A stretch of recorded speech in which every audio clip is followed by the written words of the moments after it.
Herzlich willkommen bei meinem heutigen sehr spontanen Video, denn wie ihr seht, ich habe Post bekommen. Und zwar sind das hier meine restlichen Pakete, die jetzt noch genau, ich würde sagen, glaube ich, 6 Jahre noch in Deutschland auf mich gewartet haben.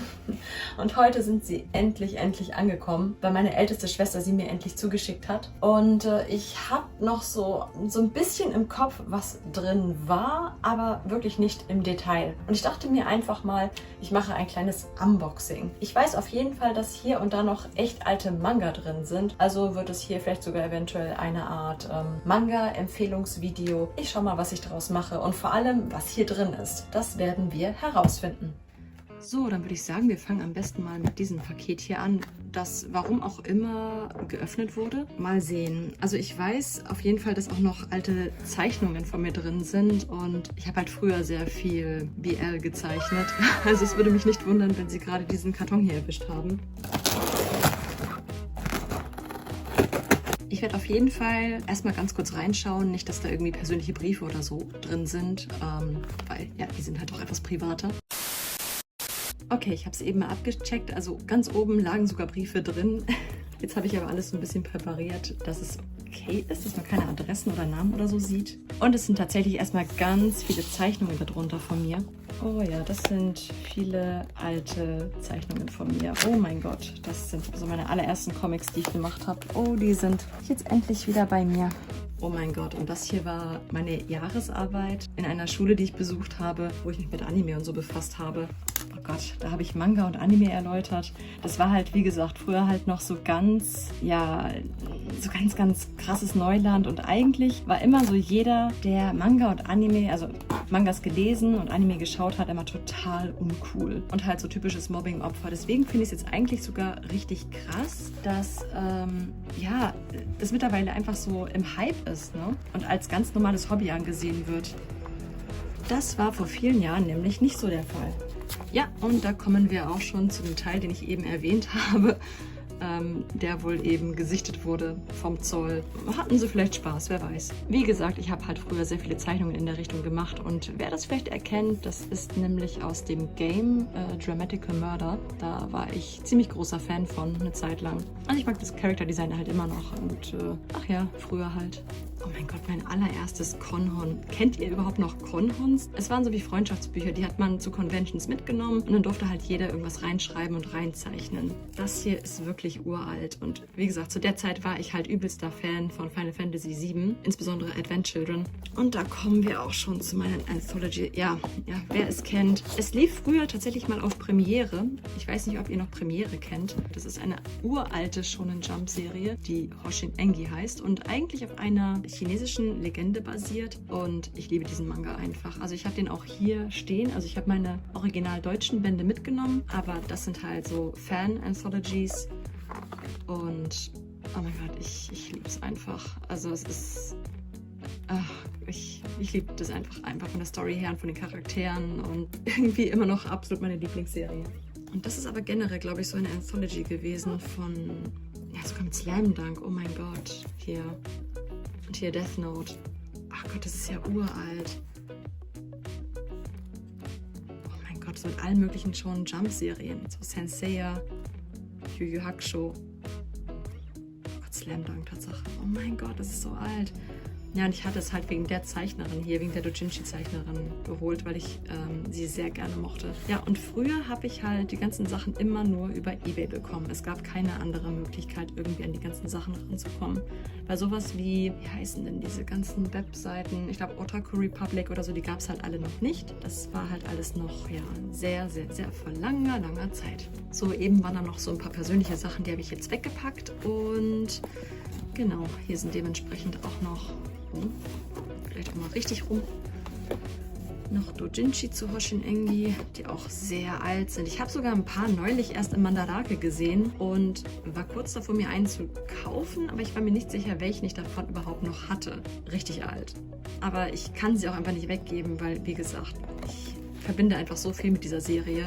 Es gab vor allem vor einigen Jahren mal ein Remake vom Anime. Sagen wir mal so, die ersten Folgen waren relativ gut, aber sie haben ziemlich krampfhaft versucht, eine sehr lange Geschichte in wenig Folgen zu packen. Ich glaube, der Anime hatte, lass mich lügen, 24 Episoden oder so und es hat irgendwie nicht so ganz gereicht. Vor allem, weil sie einen Mittelteil sehr lang gezogen haben. Ja, es war zwar schön animiert, aber es hätte besser sein können. Ich weiß nicht, wie es euch ging. Also ich hatte früher die Gewohnheit, wenn ich eine Serie toll fand, habe ich mir die deutschen Sachen geholt, die japanischen. Und das hier ist die amerikanische DVD-Version. Ich habe darunter dann auch die anderen. Oh Gott, ein uralt Dojinshi. Oh Gott. Nein, A Shonen I-Tale. Oh Gott, ist das furchtbar. Ist das alt. Oh nein, ist das einfach nur alt. Aber ja, das waren halt so meine Teenager-Zeiten und vor allem meine 20er. Ich habe eigentlich nur die meiste Zeit drin verbracht, habe gezeichnet oder gezockt und später dann halt auch gecosplayt. Oh mein Gott, die DVD ist auch noch drin. Das war ehrlich gesagt mein allererster Lieblingsanime. Ich weiß nicht, ob ihr den kennt. Der lief auch früher auf Vox. Und das ist die OVA. Es gibt auch noch die TV-Serie. Und ich liebe es einfach. Das war früher ganz bekannt. Also ich habe das Gefühl, das waren so diese zwei ganz beliebten Fantasy-Serien. Einmal Record of Lodoss War und einmal Vision of Escaflowne. Aber wie gesagt, ich war irgendwie immer eher Team Lodoss. Ich habe es einfach absolut geliebt. Und ich bin gerade total happy, dass ich diese DVD hier in Händen halte. Also das war so wirklich meine allererste Anime-DVD. Aber ich muss mal gucken. Also diese DVD werde ich auf jeden Fall behalten. Aber was ich mit denen hier mache, also wie gesagt, ich habe es ja eigentlich auch auf Deutsch. Und ich denke mal, bei Amazon Prime gibt es auch noch die japanische Variante halt. Wie gesagt, also auf der deutschen DVD ist auch noch die japanische Tonspur drauf. Ich weiß nicht, ob ich die jetzt auch noch unbedingt brauche. Ich muss mal gucken, wie der Platz ist. So, und das hier sind die Originalbände von Hoshin Engi. Die alte Edition. Es gab noch mal eine neuere Edition. Ich muss mal gucken. Jetzt ist alles wirklich ganz durcheinander. Und da ich Fujisaki Ryu eigentlich sehr gerne mag, habe ich auch noch seine anderen Werke mir geholt. Das hier war Waku Waku. Es ist, glaube ich, nicht auf Deutsch erschienen. Dramatic Irony war, glaube ich, eins seiner ersten, oder war es eine Anthology? Oh mein Gott, noch sogar mit dem alten Book auf Preis. Ach süß. Nee, das war, glaube ich, eine Anthology, genau, aber das ist jetzt auch... Genau, das hatte nochmal so eine zusätzliche Story zur eigentlichen Geschichte von Hoshin Engi. Oh mein Gott, ist das alt alles. Und das ist... Ach genau, das war auch von Fujisaki Ryu. War das nur ein Band? Scheinbar. Daran kann ich mich nicht so entsinnen. Ich glaube, ich fand die Story damals jetzt auch nicht so toll. Kann sein, dass ich den auch verkaufen werde. Hier auch nur 108 Yen. Also je älter die Serien sind, desto eher werden sie echt runtergesetzt. Oder die Sachen werden auch weggeschmissen. Das habe ich neulich auch gesehen bei einem Book-Off, dass sie ganz viele alte Bücher weggehauen haben und Mangas. So, und das hier ist eine für mich sehr wertvolle Videokassette, weil ich nämlich früher 4 Jahre in Berlin gewohnt habe und sehr, sehr viel Ballett getanzt habe. Und das ist eine alte, sehr, sehr alte Ballettaufführung von mir. So, und jetzt denken sich alle, was ist das hier für ein Kauderwelsch? Das ist nämlich Finnisch, das ist Donald Duck auf Finnisch, denn meine Mutter ist Finnin und ich bin halb Finnin. Deswegen, also ich kann kein Finnisch mehr ordentlich sprechen. Meine Mutter meinte, ich konnte das früher wohl. Ich habe es aber total verlernt, weil wir ja in Deutschland gelebt haben und da wurde halt so gut wie kein Finnisch gesprochen. Und darauf habe ich so gewartet. Oh mein Gott, ich habe auf diesen Manga so gewartet. Aber warte, das war auch wieder hier Waku Waku, der zweite Teil. Genau, hier Record of Lodoss War, die Chroniken von Flame mit altem Carlsen-Logo noch. Also, oh Gott, sogar noch mit D-Mark-Preis. Ich habe, nachdem ich den Anime geschaut habe, halt sehr schnell rausgefunden, dass es hier auch die Mangas gab bei uns in Deutschland und habe mir die alle geholt natürlich. Und davon gab es so viele und ich liebe es einfach. Vielleicht sagt euch der Charakter hier irgendwas. Also das ist Dilit, eine Hochelfe und ich habe das Gefühl, sie ist relativ popular hier und da noch. Es kam auch irgendwann mal für die Switch ein Videogame mit ihr raus. Ja, aber wie gesagt, ich glaube nur die ältesten Leute kennen Record of Lodoss War. Meine allererste richtige Anime-Liebe. Ja, natürlich. Ich habe Pokémon geliebt, ich habe Sailor Moon auch geguckt, aber das ist halt immer so, ich weiß nicht, das wird immer so in meinem Herzen bleiben. Und ich bin so froh, dass ich die Bände jetzt habe. Ich hatte so Lust, das wieder zu lesen. Oh mein Gott. Oh, so toll. Da freue ich mich richtig drauf. Und ja, ich hatte mal eine N64, habe ich es leider nicht mehr. Ja, das originale Pokémon Snap, genial. Ich meine, jetzt mittlerweile kann man es ja auch auf der Switch spielen, allerdings irgendwie mit so einem, was ist denn das, so ein Einjahres-Abo oder so. Ja, leider habe ich jetzt nicht so viel Zeit zum Zocken, aber ich glaube, ich mache das vielleicht auch irgendwann mal, weil ich liebe auch zum Beispiel Ocarina of Time über alles. Ja, und hier, ich muss ehrlich sagen, das war mein allerliebstes Nintendo 64-Spiel. Also ich habe Ocarina of Time über alles geliebt. Die anderen Pokémon-Spiele, Pokémon Snap auch sehr geliebt. Aber sorry, Pokémon Puzzle League war einfach mal das Geilste. Ja, Parodius, das habe ich mir mittlerweile hier auch schon geholt. Ich glaube, eine Version können wir verkaufen in Akihabara oder so. So, mal gucken. Oh mein Gott, falls es jemand kennt, das ist von Gush Bell. Das hing nämlich an einem anderen Ordner dran. Und ich habe gemeint, okay, den Ordner kannst du wegschmeißen, habe ich zu meiner Schwester gesagt, aber ich muss diesen Anhänger haben. Und das ist übrigens aus Sengoku Basara, falls es jemand kennt. Da war ich auch sehr großer Fan von. Beziehungsweise ich mag es immer noch, aber es kommen halt keine neuen Spiele mehr dazu raus.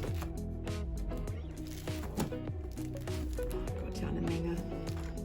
K-Project habe ich auch noch so viel gezeichnet. Ach, an einige Sachen kann ich mich gar nicht mehr erinnern. Wahnsinn. Ach, das sollte sogar mal eine Tokyo-Ghoul-Karte für jemanden werden. Ich weiß aber nicht mehr für wen. Ah Gott, das waren Zeiten, sage ich euch. Ich habe so viel gezeichnet, aber ich habe es geliebt. Also ich vermisse das Zeichnen ehrlich gesagt hier und da schon. Aber ja, was ist Zeit? Und momentan mache ich ja sehr viel mit Videos und so. Das ist dann immer ein bisschen schwierig mit dem Zeitmanagement. So, und das nächste Paket. Ich habe es jetzt mal so ein bisschen anders vom Winkel her gemacht, weil ich habe gesehen, dass der Schatten der Kamera hier nämlich total raufgeflasht ist. Ist gar nicht so fest zugeklebt, Wahnsinn. Also das muss man der Post in Japan lassen. Die gehen echt sehr, sehr vorsichtig mit deinen Sachen um. Und noch mehr Anthologies, aber auf die habe ich echt gewartet. Also mittlerweile, glaube ich, erkennt ihr auch die Charaktere. Das sind alles Anthologies zu Hoshin Engi. Ah, ich mag den Zeichenstil. Ich finde den Stil so toll. Immer noch. Ah ja, ist auch noch mal eine Anthology. Mein eigener Doujinshi, beziehungsweise wieder Zeichnungen. Und mal wieder, ja, Dinge, wo es zur Sache geht. Oh mein Gott, so alte Sachen. Ich habe echt so gerne gezeichnet. Ich meine, wie ihr seht, ich habe schon echt früh damit angefangen. Oh, hier ist auch noch mal eine. Ich habe aber echt viele von diesen Anthologies gehabt. Das ist ja Wahnsinn. Oh mein Gott, unsere erste Klassenfahrt ins Schullandheim Wannsee. 1996. Das sind, oh, hier sind ganz viele Sachen von mir als Kiddie. Der Final Fantasy VII Fandom Folder of Doom. Ah, da ist aber auch sehr viel Kram drin. Den ich jetzt auch nicht mehr so brauche. Sehr viele Kritzelskizzen. Ich glaube, ich muss wirklich einige Ordner mal wirklich sehr detailliert durchschauen und mal gucken, was ich davon echt behalte. Oh mein Gott, das ist mein uralt Katzenkrimi gewesen. Ich weiß nicht, ob ihr den Film Felidae kennt. Auch das Design überhaupt nicht wie Francis. Nein, gar nicht. Ja, ich fand den Film ganz toll. Ich glaube, als Teenager habe ich den geschaut. Natürlich hatte er sehr verstörende Szenen, aber war eigentlich ganz cool. Der Karton war jetzt nicht so voll. Okay, eine schwarze Magier. Ich würde mal sagen, das hier ist eher der Final Fantasy Folder of Doom. Ah ne, das ist hier tatsächlich noch älteres Zeug. Oh, das habe ich sogar mit Rasterfolie, also mit richtiger Rasterfolie gemacht und so ausgeschnitten. Oh mein Gott, die ganzen alten Sachen. Boah.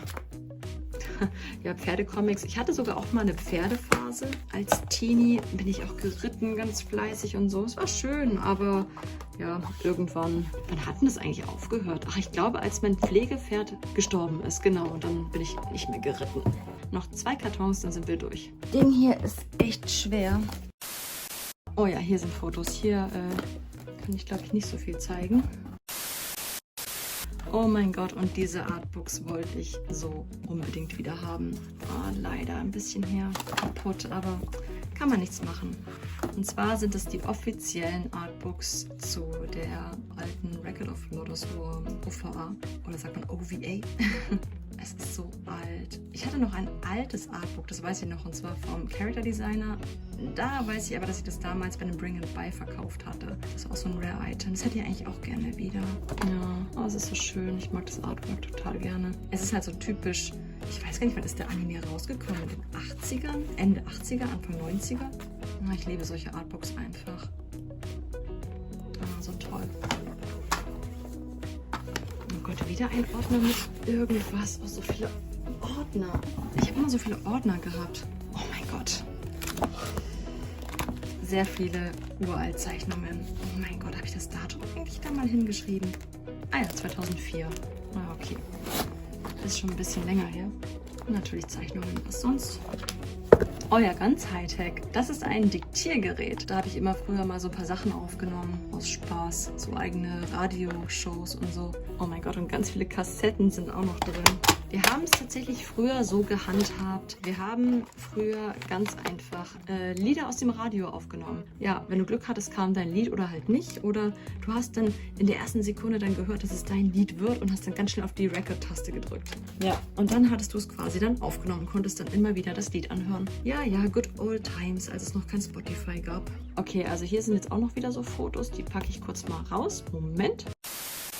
Oh mein Gott, so mittendrin einfach so ein uralt Inuyasha-Pin. Auch schon total vergilbt. Wer weiß, wie viel der jetzt wert ist mittlerweile. Okay, und hier kommen wieder Ordnermonster. Oh ja, also falls jemand bei euch früher auf Animex angemeldet war, das war früher mein Nickname, Cloud-chan. Darunter habe ich sehr viele Zack und Cloud Fanarts hochgeladen. Meistens sind es eigentlich nur Outlines, die ich dann am Computer koloriert habe. Das war, stimmt, das war von DNA Angel für einen Wettbewerb, das weiß ich noch. Ja, wenn ich von etwas Fan war, dann richtig. Ja, aber ich werde alle einfach nochmal einzeln durchgehen. Es ist halt einfach das Problem hier mit dem Platz, dass ich echt schauen muss, was bleiben kann und was nicht. Und oh mein Gott, Halleluja, alte Schulhefte. Und zwar hier mein Lieblingsfach, Biologie. Ohne Witz, ich habe Biologie über alles geliebt. Ach ja, Euglena, Einzeller. Ich meine, hallo, ich habe fast ein halbes Bilderbuch aus meinem Heft immer gemacht. Oh Gott, ey, die sind echt schwer. Der arme Postbote, der tat mir so leid. Ach, das ist auch alles noch von der Schule hier. Gerhard Hauptmann vor Sonnenaufgang.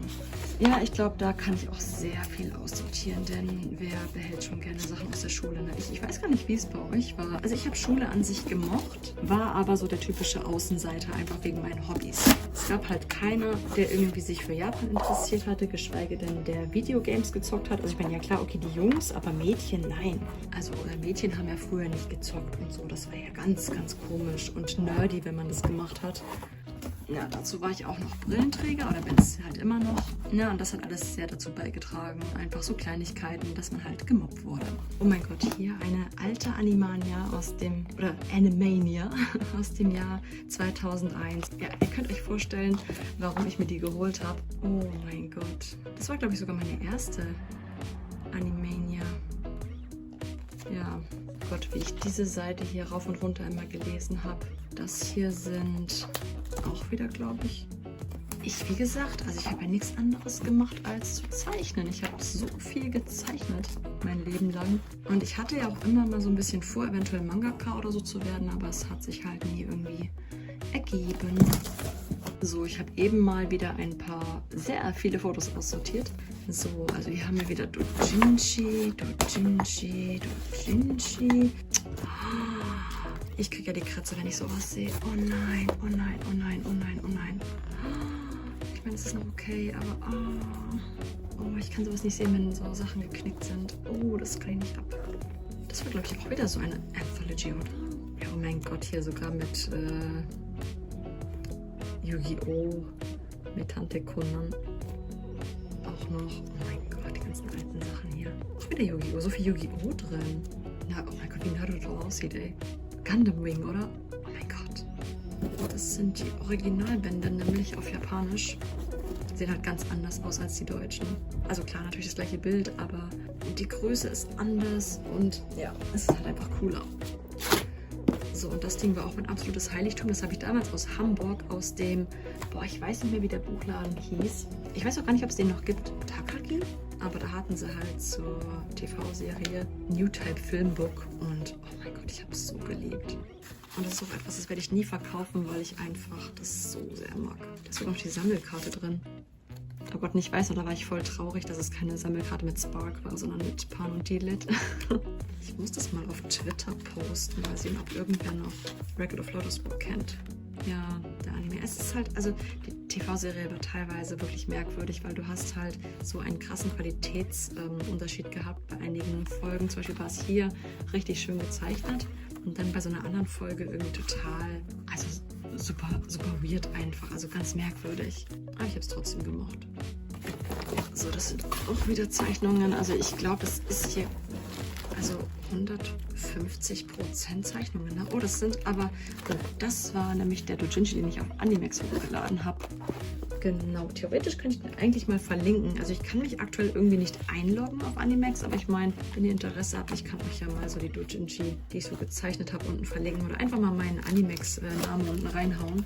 Da findet ihr meine ganzen Cosplays, meine ganzen, na, wie heißt es, meine ganzen Fanarts, Doujinshi. Und das hier war tatsächlich mal ein Manga, ein eigener Manga, der hieß Stalker. Das war halt, glaube ich, irgendwie so, er ist eigentlich ein normaler Typ, aber er war halt ein Stalker von einem Idol, findet aber raus dann, dass es ihr aber eigentlich dann voll schlecht geht, dass sie von ihrem Typen geschlagen wird und bla.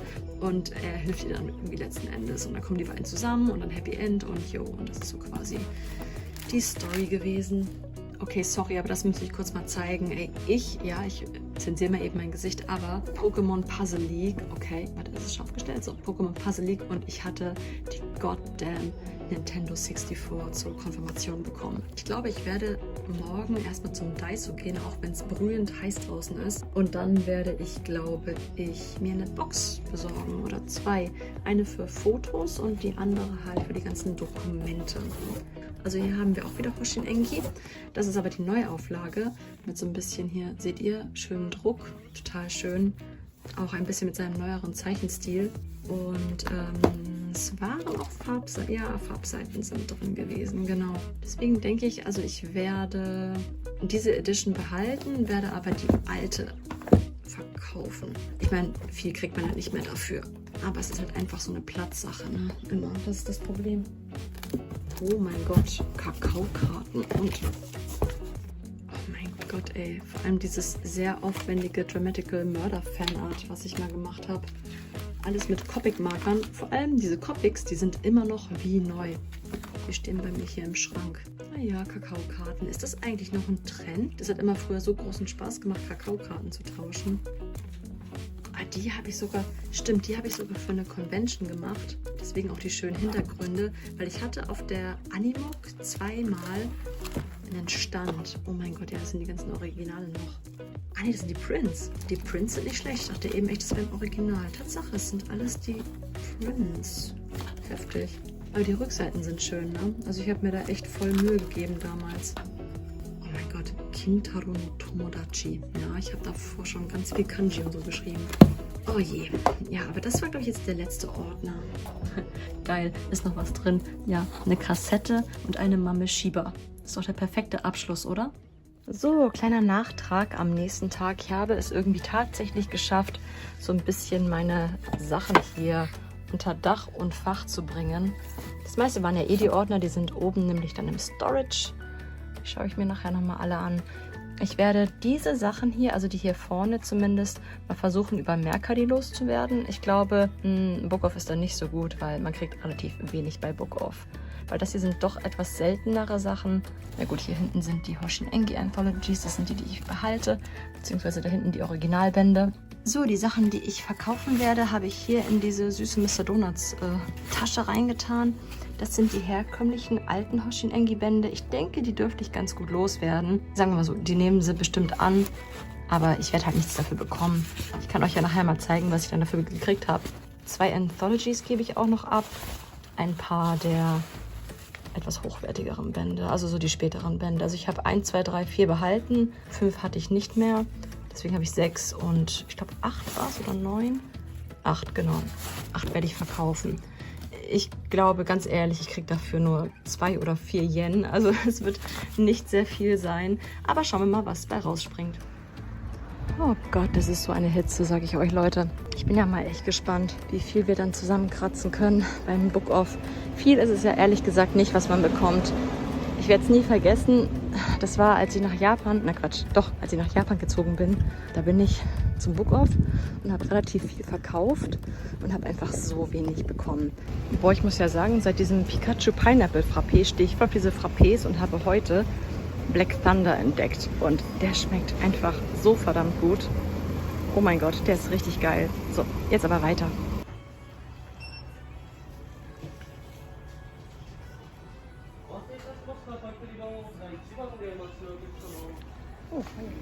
So, das ging jetzt letzten Endes sehr schnell.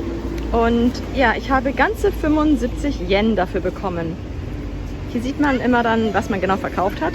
Oh, ja, Judy freut sich derweil wieder über Müllautos, die hier vorbeifahren. Ich hoffe, es ist nicht zu laut. Genau, also hier seht ihr immer genau, was ihr verkauft habt. Das waren, genau, ich glaube, das waren die beiden Sonderbände. Und das waren die normalen, also die alten von Hoshin Engi.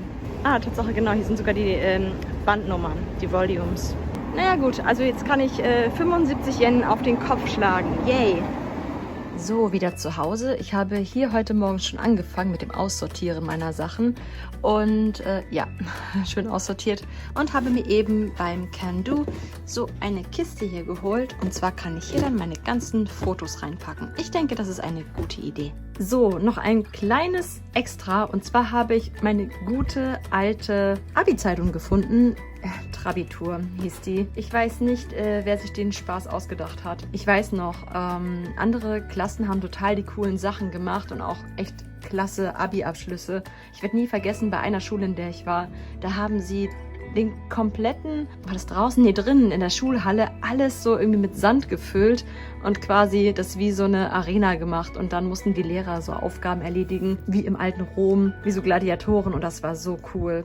Never forget. Also das war richtig genial. Ja, und wir hatten halt Trabitur. Also ich hatte generell wenig mit meinen Klassenkameraden zu tun, weil ich immer gemobbt wurde und die Uncoole war, die halt nur gezeichnet und gezockt hat. Ja, und deswegen hatte ich da keinen Einfluss auf diesen Kram, also total langweilig halt. Naja, so. Und ich fand es halt total lustig zu lesen einfach, was ich alles geschrieben hatte. Das brauche ich für einen perfekten Tag. J-Pop, einen Stift, ein Blatt Papier und viel Zeit zum Zeichnen. Ja, wie gesagt, also ich habe früher nichts anderes gemacht. Die anderen sind immer irgendwie Party machen gegangen und ich saß zu Hause und habe gezeichnet. Und wie ihr an den Ordnern gesehen habt, ich habe sehr, sehr, sehr viel gezeichnet. Oh mein Gott.